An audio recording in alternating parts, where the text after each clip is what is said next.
Hello नमस्ते यहाँ सम्पूर्णलाई आज पनि उपस्थित भएको छु म एउटा भिडियो लिएर म यो ज्ञानोडर्माको बारेमा यहाँहरूलाई जानकारी दिनको लागि यो चाहिँ किङ अफ द हब्स ज्ञानोडर्मा र यसमा चाहिँ 400 टाइपको एक्टिभ कम्पोनेन्टहरू हुने गर्छ र यसले के गर्ने गर्छ भने हाम्रो बडीमा भएको विभिन्न किसिमको टक्सिनहरू जुन सेलुलर लेभलमा चाहिँ टक्सिनहरू गएर बसेको हुन्छ यसले चाहिँ सेलुलर लेभलदेखि नै टक्सिनहरूलाई निकालेर फ्याक्ने र बडीलाई ब्यालेन्सिङ गर्ने काम गर्छ।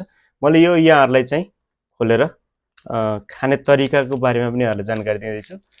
यो चाहिँ रिसी मसरुमलाई हामीले यसरी खोल्छौँ र खोलिसकेपछि यसलाई टक्क नुनी गर्छ। यसलाई पनि हामीले यसरी खोल्छौँ। खोलिसकेपछि एउटा कपमा यो कप भयो, कपमा चाहिँ राख्छौँ र यहाँ मसँग स्पुन पनि रहेको छ। यसै साथ स्पुन पनि आउने गर्छ अनि यो स्पुन पनि हामीले खोल्छौँ र खोलिसकेपछि हामीले यो स्पुनको एभ्री डे 2 स्पुन मर्निङमा हामीले सेवन गर्यो भने सबैभन्दा राम्रो 2 स्पुन र यसलाई फेरि राम्रोसँग लक गर्छौँ। यसलाई लक गर्न सकिन्छ राम्रोसँग गरी राख्छौँ। नर्मल पानी आधा कप हुने गरी राख्छौँ यो कपको र यसलाई लक गरिसकेपछि अब यसले स्पुनको सहायताले यसलाई मजाले चाहिँ यसलाई चाहिँ फिट्छौँ ताकि यो राम्रो तरिकाले फिटियोस्। यसलाई राम्रो तरिकाले फिट्छौँ। अझै मनतातो पानी भयो भने एकदमै राम्रो। मनतातो पानी भयो भने तातो पानी नै होइन, मनतातो पानी चाहिँ सबैभन्दा बेस्ट।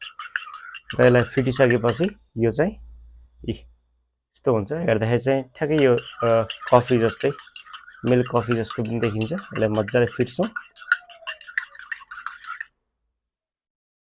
र यसलाई हामीले सेवन गर्न सक्छौँ।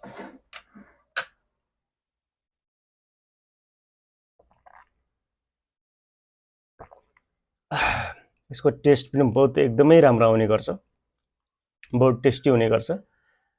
यो किङ अफ द हब्स हामीले मर्निङमा बिहान उठ्ने बित्तिकै किङ अफ द हब्स हामीले 2 स्पुन खाने गऱ्यौँ भने हाम्रो बडीमा भएको टक्सिनलाई निकालेर फ्याक्ने काम गर्छ र साथसाथमा हामी हेल्दी बडी पाउँछौँ र आफू बाँचुन्जेलसम्म हेल्दी लाइफ जिउन सकिन्छ। त्यसले गर्दा यहाँहरू एभ्री डे मर्निङमा यो ज्ञानोडर्माको चाहिँ पाउडर 2 स्पुन सेवन गर्नुहोस् र आफ्नो बडीलाई सधैँभरि हेल्दी पाइराख्नुहोस्।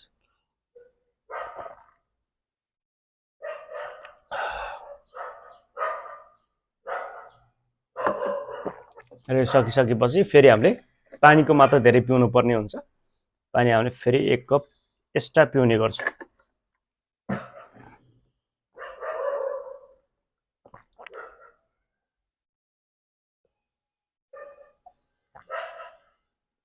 यसरी पिउन सकिन्छ। यस्तै गरिकन तपाईँ पनि हेल्दी बन्न चाहनुहुन्छ भने यो नम्बरमा कन्ट्याक्ट गर्नुहोला र साथसाथमा तपाईँ सिस्टममा जोडिएर काम गर्न चाहनुहुन्छ भने पनि सम्पर्क गर्न सक्नुहुन्छ। यहाँको दिन शुभ रहोस्, हेल्दी रहनुहोस्, स्वस्थ रहनुहोस्, सफा रहनुहोस्, एनर्जीका साथ काम गर्नुहोस्। Good morning.